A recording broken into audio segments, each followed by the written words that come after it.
10 mga lugar na posibleng mawala dahil sa pagtaas ng sea level.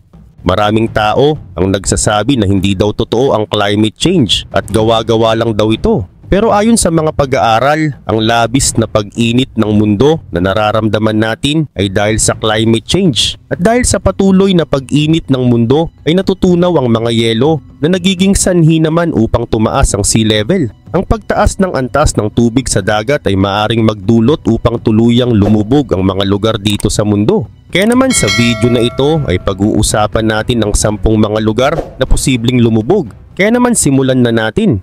Number 1, Jakarta. Ang Jakarta, ang kabisera ng Indonesia, ay tahanan ng mahigit 10 milyong tao. Subalit nanganganib itong lumubog sa tubig sa hinaharap dahil sa patuloy na pagtaas ng dagat at pagkalubog ng lupa. Ayon sa mga eksperto, kung hindi magagawa ng gobyerno ang tamang solusyon, ay maaaring mawala ang malaking bahagi ng lungsod sa loob ng ilang dekada. Isa sa mga dahilan ng problema ay ang unti-unting paglubog ng lupa sa Jakarta na umabot sa halos 10 centimeters bawat taon sa ilang lugar. Ang pangunahing sanhi nito ay ang sobrang paggamit ng tubig mula sa ilalim ng lupa. Kapag kinuha ang tubig ay humihina ang lupa at bumabagsak. Bukod dito, tumataas din ang seawater dahil sa pagbabago ng klima o global warming na lalong nagpapalala sa pagbaha sa lungsod. Dagdag pa rito ang mabilis na pagdami ng mga tao at gusali sa Jakarta ay nagpapalala sa sitwasyon. Maraming bahay at gusali ang itinatayo ng walang maayos na plano para sa daluyan ng tubig o drainage. Dahil dito ay hindi agad nawawala ang tubig tuwing bumabaha. Marami ding tao ang gumagamit ng tubig mula sa balon na siyang nagpapahina sa lupa. Bukod pa rito ang pagkalbo ng mga kagubatan sa paligid ng lungsod ay nagdudulot ng mas matinding pagbaha dahil wala nang pumipigil sa pag-agos ng rainwater. Dahil dito ay maraming tao ang naapektuhan ng problema sa pagbaha. Maraming pamilya ang napipilitang lumikas mula sa kanilang tahanan dahil sa pagpasok ng tubig sa kanilang lugar. Nasisira ang mga negosyo kung kaya't maraming nawawalan ng hanapbuhay. Bukod dito ay tumataas din ang bilang ng mga nagkakasakit tulad ng dengue, leptospirosis at iba pang sakit na dulot ng maruming tubig. At upang labanan ang problema ay gumawa ng plano ang gobyerno ng Indonesia na itayo ang giant seawall. Ito ay isang malaking pader na pipigil sa pagpasok ng seawater sa lungsod. May plano rin silang ilipat ang kabisera ng bansa sa isla ng Kalimantan upang bawasan ang mga tao at negosyo sa Jakarta. Ngunit marami ang tumutuligsa sa mga proyektong ito dahil sa mataas na gastusin at kakulangan ng detalyadong plano para sa pangmatagalang solusyon.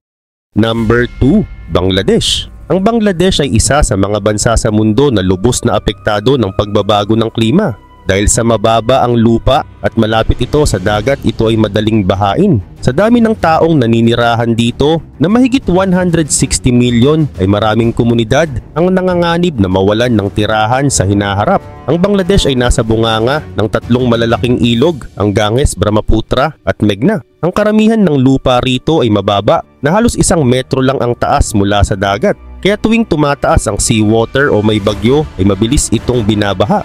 Bukod pa rito, ang mga isla sa tabi ng dagat ay unti-unting nilalamon ng tubig dahil sa malalakas na alon at pagbabago ng klima. Sa kasalukuyan, ang seawater sa Bay of Bengal na nasa tabi ng Bangladesh ay tumataas ng 3 hanggang 8 mm bawat taon. Kung magpapatuloy ito ay tinatayang halos 17% ng lupa sa bansa ang mawawala bago mag-2050. Ito ay magdudulot ng sapilitang paglikas ng mahigit 20 milyong tao na magiging climate refugees o mga taong nawalan ng tahanan dahil sa klima. Bukod sa pagkawala ng lupa ay nagkakaroon din ng alat sa freshwater. Napapasukan ng alat mula sa dagat ang mga ilog at balon kung kaya't hindi na ito magamit sa pag-inom o pagtanim. Dahil dito ay maraming taniman ang nasisira, bumabagsak ang ani at maraming magsasaka ang nawawalan ng hanapbuhay.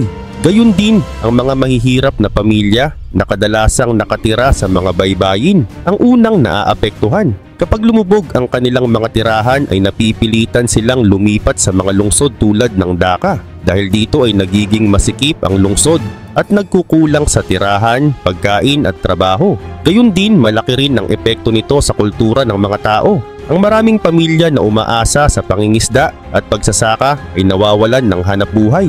Kasabay nito, unti-unting nawawala ang kanilang koneksyon sa lupang tinatawag nilang tahanan at ang mga tradisyong nakaangkla sa kanilang pamumuhay. Kaugnay din nito, ang gobyerno ng Bangladesh ay nagsisikap na harapin ang problemang ito. Nagpapatayo sila ng mga pader sa baybayin upang mapigilan ang pagpasok ng seawater.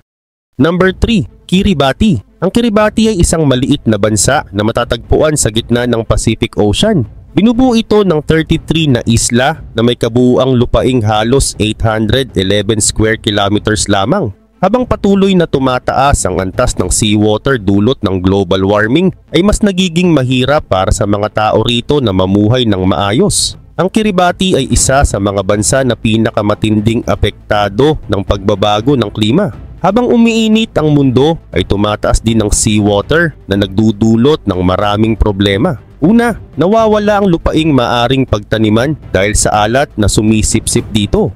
Pangalawa, ang fresh water na ginagamit ng mga tao ay nagiging kaunti dahil nahahaluan ito ng seawater. Pangatlo, naapektuhan ang kabuhayan ng mga tao, lalo na ang mga mangingisda dahil nasisira ang mga coral reef kung saan naninirahan ng mga isda. Sa kabila ng mga problemang ito ay hindi sumusuko ang gobyerno ng Kiribati. Bumili sila ng lupa sa Fiji bilang paghahanda kung sakaling hindi na matirhan ng kanilang bansa. Mayroon din silang programang tinatawag na Migration with Dignity. Ang layunin ng programang ito ay turuan ang kanilang mamamayan ng mga kakayahan na magagamit nila kung lilipat sila sa ibang bansa. Nais nilang siguraduhin na mananatili ang dignidad at kalidad ng buhay ng mga tao kahit pa kailangan nilang iwan ang kanilang tahanan. Maliban dito, malaking bahagi rin ng banta sa Kiribati ay ang posibleng pagkawala ng kanilang kultura. Ang kanilang wika, tradisyon at pamumuhay ay malapit na konektado sa kanilang lupain at karagatan. Kapag nawala ang Kiribati ay mawawala rin ang mga natatanging aspeto ng kanilang pagkakakilanlan bilang isang lahi. Hindi lamang mga isla ang malulubog, kundi pati ang kanilang kasaysayan at mga kwento bilang isang bayan. Sa kabilang banda, ang sitwasyon ng Kiribati ay isang babala sa buong mundo. Ipinapakita nito kung gaano kalaki ang epekto ng pagbabago ng klima, lalo na sa mga maliliit at mahihinang bansa tulad nito. Kung walang gagawing aksyon ay mas maraming lugar ang maaaring magdusa tulad ng Kiribati.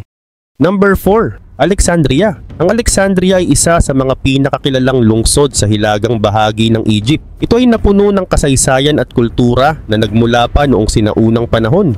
Ngunit ngayon ang lungsod ay nahaharap sa isang malaking banta, ang pagtaas ng sea level. Dahil sa pagbabago ng klima ay unti-unting tumataas ang temperature ng mundo, natutunaw ang yelo sa mga polar region at tumataas ang seawater. Ang Alexandria ay nasa mababang lugar malapit sa Mediterranean Sea. Dahil dito ay madaling maabot ng tumataas na seawater ang mga bahagi ng lungsod. Ayon sa mga eksperto, maaring umabot ng halos 1 metro ang pagtaas ng seawater bago matapos ang siglo. Kapag nangyari ito ay maraming lugar sa Alexandria ang maaring malubog sa tubig, kabilang ang mga historical sites tulad ng Qaitbay Citadel na isang simbolo ng kasaysayan ng lungsod. Bukod sa tumataas na seawater ay nasisira rin ang baybayin ng lungsod.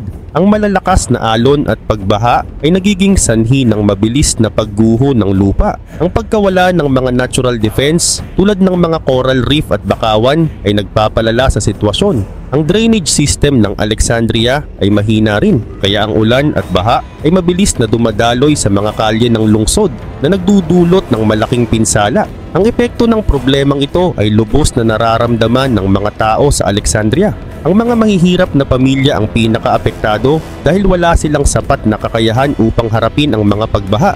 Malaki rin ang epekto nito sa ekonomiya ng lungsod. Ang turismo na mahalagang bahagi ng kita ng Alexandria ay maaaring bumaba dahil sa pinsalang dulot ng tubig sa mga sikat na pamasyalan. Pati ang agrikultura malapit sa lungsod ay maaaring masira dahil sa alat na humahalo sa mga taniman at bukal ng fresh water. Samantala, may mga solusyon na maaaring gawin upang mabawasan ang panganib sa Alexandria. Isa dito ang pagtatayo ng matibay na pader sa seashore upang protektahan ng lungsod mula sa malalakas na alon at pagbaha. Mahalaga rin ang pagtatanim ng mga bakawan at iba pang halaman sa baybayin upang magsilbing natural na proteksyon.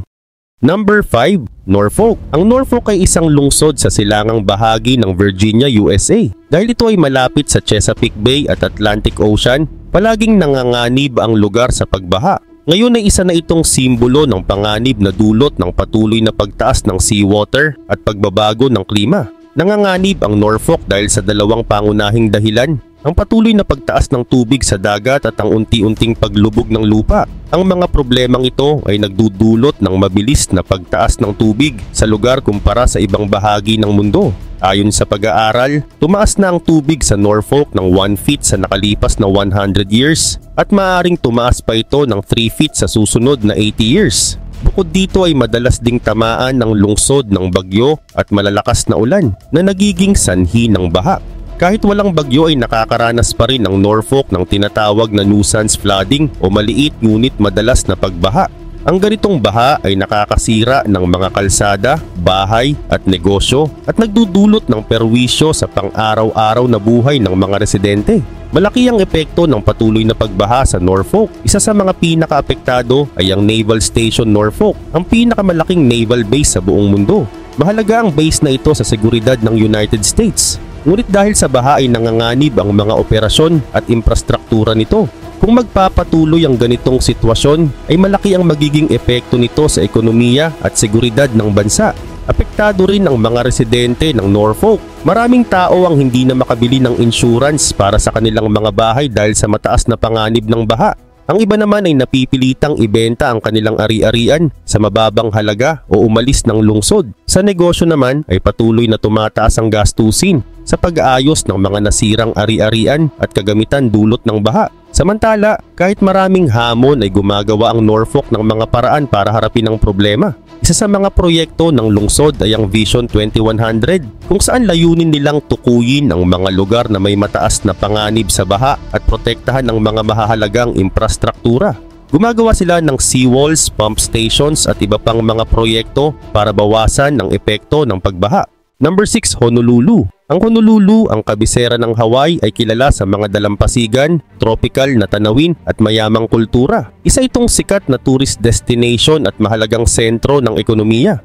Ngunit sa kabila ng ganda nito, ang lungsod ay nanganganib mawala dahil sa patuloy na pagtaas ng seawater na dulot ng global warming. Ang epekto nito ay hindi lamang sa kapaligiran kundi pati na rin sa buhay ng mga tao at ekonomiya ng lugar. Ang pag-init ng mundo ay nagdudulot ng mabilis na pagkatunaw ng mga yelo sa polar regions at nagpapataas sa antas ng tubig sa karagatan. Ayon sa mga sayentipiko, ang seawater ay tumaas na ng halos 8 inches mula noong 1880 at inaasahang tataas pa ng hanggang 4 feet. Sa Honolulu, ang ganitong pagtaas ay may seryosong epekto, lalo na sa mga mababang lugar tulad ng Waikiki, isang sentro ng turismo at mahalagang lugar para sa ekonomiya ng Hawaii. Sa kasalukuyan, maraming bahagi ng lungsod ang nanganganib mabaha kasama ang mga pangunahing kalsada, gusali at kabahayan. Ang Waikiki Beach, na isa sa pinakatanyag na destinasyon, ay posibleng mawala ng tuluyan sa ilalim ng dagat kung walang magagawa para harapin ang problemang ito. Ang turismo ang pinagmumulan ng malaking bahagi ng kita ng Honolulu. Kung mawawala ang mga dalampasigan at magbabaha ang mga pasyalan, ay babagsak ang turismo at libo-libong trabaho ang maaaring mawala. Maraming negosyo, lalo na ang mga hotel, tindahan at mga serbisyong may kaugnayan sa turista, ang malulugi o magsasara. Ang mga residente ay direkta ding maaapektuhan. Ang patuloy na pagbaha sa mabababang lugar ay magdudulot ng pagkawala ng mga tahanan at mas magpapamahal sa mga ari-arian sa mas ligtas na lugar. Ang mga mahihirap na komunidad ang higit na magdurusa dahil wala silang sapat na pondo o kakayahang mag-ayos ng kanilang sitwasyon. Bagamat mahirap harapin ang ganitong problema, ay nagsimula ng gumawa ng aksyon ng gobyerno ng Honolulu. Kabilang sa mga hakbang ang paglalagay ng seawalls at breakwaters upang pigilan ang pagpasok ng seawater. Gumagawa rin sila ng mga artificial reef upang mabawasan ang lakas ng mga alon. Number 7. Lagos. Ang Lagos, ang pinakamalaking lungsod ng Nigeria, ay nanganganib dahil sa patuloy na pagtaas ng seawater. Ang lungsod ay nasa baybayin at karamihan ng lupa nito ay mababa, kaya madali itong bahain. Kapag hindi ito agad maagapan, ay maaaring maglaho ang malaking bahagi ng lungsod sa hinaharap. Ang Lagos ay nasa mapanganib na posisyon dahil mababa ang location nito. Kapag umulan ng malakas o bumagyo, ay mabilis na pumapasok ang tubig sa mga tirahan at negosyo. Bukod dito ay tinatanggal ang mga bakawan o mangroves na likas na pananggalang sa baha para sa mga proyektong pang-urbanisasyon. Dahil dito ay nawawala ang proteksyon ng lungsod laban sa malalakas na alon at pagbaha. Sa mabilis na paglaki ng populasyon ay maraming tao ang lumilipat sa Lagos upang humanap ng mas magandang buhay.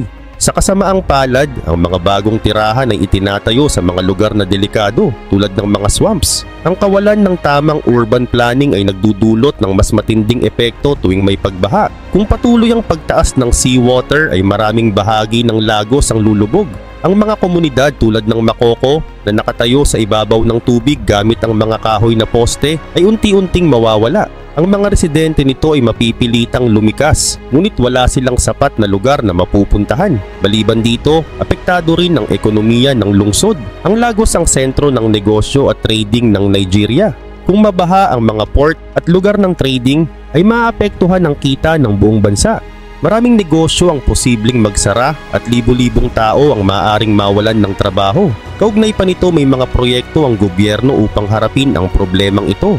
Halimbawa, may mga pader na itinatayo upang pigilan ang pagpasok ng seawater. Ang proyekto ng Eco Atlantic ay naglalayong gumawa ng bagong lungsod na may proteksyon laban sa baha. Ngunit sinasabi ng ilang eksperto na hindi sapat ang mga proyektong ito upang harapin ang mas malawak na problema. May mga mungkahi rin na palakasin ang pagtatanim ng mga bakawan, ayusin ang urban planning at magpatupad ng mga regulations laban sa pagtatayo sa mga lugar na madaling bahain. Ang ganitong mga hakbang ay maaaring makabawas sa epekto ng pagbaha at maprotektahan ang lungsod. Number 8, London. Ang London na isa sa pinakatanyag na lungsod sa mundo ay nahaharap sa matinding banta dahil sa tumataas na level ng seawater. Ang pangunahing dahilan nito ay ang global warming na nagdudulot ng mabilis na pagtunaw ng mga yelo sa Arctic at Antarctic. Dahil malapit ang lungsod sa Thames River, ay mataas ang posibilidad na makaranas ito ng pagbaha sa hinaharap. Kahit modernong lungsod ang London at may matibay na mga infrastruktura, ay hindi nito kayang pigilan ang mas malalang epekto ng pagbabago ng klima. Samantala, upang maprotektahan ang London mula sa pagbaha, ay itinayo ang Thames Barrier. Isa itong malaking pader na isinasara upang pigilan ang pagpasok ng tubig mula sa Thames River tuwing may bagyo o mataas na alon. Sa ngayon ay epektibo pa ito sa pagtulong sa lungsod. Ngunit ayon sa mga eksperto, maaaring hindi na ito sapat sa mga susunod na dekada dahil patuloy na tumataas ang seawater. At kung walang gagawing aksyon ay maaaring lampasan ng tubig ang barrier o tuluyan itong masira bago mag-2070. Ang mga lugar na malapit sa Thames River tulad ng Canary Wharf, Westminster at South Bank ay posibleng lubog sa tubig sa hinaharap. Ang mga bahay, opisina at negosyo sa mga lugar na ito ay nasa peligro. Kapag tumaas ang seawater ay milyon-milyong tao ang maaaring mawalan ng tirahan at ang kabuhayan ng maraming residente ay maaapektuhan. Bukod dito, maaaring masira ang mga makasaysayang gusali at pamasyalan ng lungsod na mahalaga sa turismo at kultura nito. Samantala, ang pagbaha ay hindi lang nagdudulot ng pisikal na pinsala sa lungsod dahil nagdudulot din ito ng malaking epekto sa ekonomiya at pamumuhay ng mga tao. Ang London ay kilala bilang sentro ng trading at negosyo, kung kaya't kapag nagpatuloy ang ganitong sitwasyon ay maraming kumpanya ang magsasara at libu-libong tao ang mawawalan ng trabaho. Ang mga infrastruktura tulad ng transportation, kuryente at tubig ay maaaring masira na magdadala ng dagdag na problema sa pang-araw-araw na pamumuhay ng mga residente. Number 9, California. Ang California ay isa sa mga estado ng Amerika na nanganganib dahil sa pagtaas ng tubig sa dagat. Dahil sa patuloy na pag-init ng mundo ay natutunaw ang mga yelo sa malalamig na lugar at lumalawak ang tubig sa dagat. Ang mga pagbabagong ito ay nagdudulot ng malalaking problema, lalo na sa mga baybayin ng California. Sa California, maraming lugar tulad ng Los Angeles, San Francisco at San Diego ang nasa panganib. Maaring mawala ang ilan sa mga lupa sa baybayin at ang mga komunidad sa malapit na lugar ay maaring bahain.